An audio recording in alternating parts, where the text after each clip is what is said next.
A busy weekend in Oklahoma City and around the state, and of course there is weather in the state, so here to make sense of all of it, Rick Smith from the National Weather Service joining us from Skype or via Skype. And sir, thanks for your time today. We appreciate that. I'm glad to be here. Well, we've already seen some activities, and by the way, there's a lot of activities in the state around the state this weekend, but in Oklahoma City there's 8th and 8th. They've already canceled for tonight. The Norman Music Festival, we have the marathon coming up. Let's just get into today's forecast. Rick, what are we seeing? Well, today it's kind of a challenging forecast for all the meteorologists on figuring out exactly what's going to happen. We have some of the ingredients that we need for severe storms and big hail and possibly even tornadoes in parts of the state, but we're missing some of them. And whether or not all that comes together, where it comes together and when is still a challenge. What we are expecting is still expecting to see some thunderstorms developing out in western Oklahoma later this afternoon, and then possibly moving into central Oklahoma later this evening. Again, that's still in question. It's not out of the question that we could go through the evening and be completely dry here in the metro area. It's also not out of the question that we could have big storms with hail and wind and all kinds of other things. So tough forecast today, but we are on the alert for severe weather if we can get storms to form.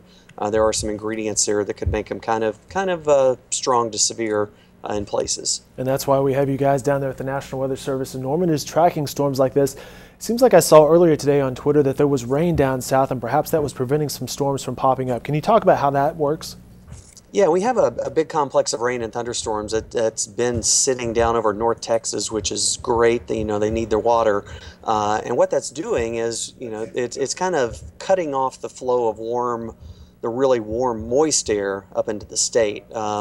If that complex of storms wasn't there today and we had all these other ingredients in place, this would be a very, very bad day. But fortunately, that complex of storms is kind of keeping the really deep moisture that's coming from the Gulf of Mexico. That's kind of intercepting it and keeping it from getting up into Oklahoma, and keeping our severe weather chances a little bit lower than they might ordinarily be. And let's hope that we just have some nice spring storms versus the DEFCON 3.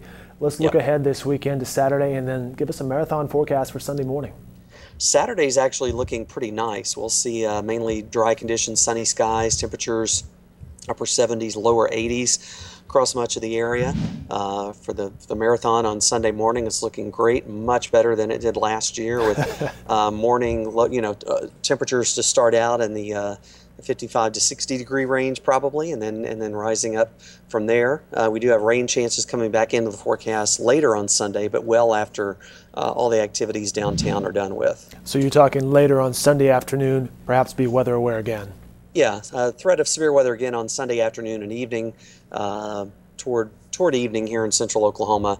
And it's April, and this is kind of what's to be expected. We had a very slow season last year, and this is more of a normal springtime where we see these storm chances every other day in some cases. So we'll be dealing with that again on Sunday. Chatting with Rick Smith, as you can see via Skype, from the National Weather Service down in Norman. And Rick, one last question. Looking ahead to next week, looks like some cooler temperatures are in our forecast. Yeah, there will be some cooler temperatures. Will be, temperatures in the morning. We may see some morning lows Wednesday, midweek, maybe in the mid to upper 40s over parts of the area, and nice pleasant highs in the upper 60s and lower 70s. So, summer will be here before you know it. So let's soak up every one of those 70-degree days that we can. I agree 100%. It's as good as it gets in Oklahoma in the spring and the fall, and then it's cold and hot. Rick Smith from the National Weather Service, sir, you have a good weekend. Thanks, Dave. You too. All right, stay with newsok.com for updates. We will be updated from the National Weather Service as weather information comes in.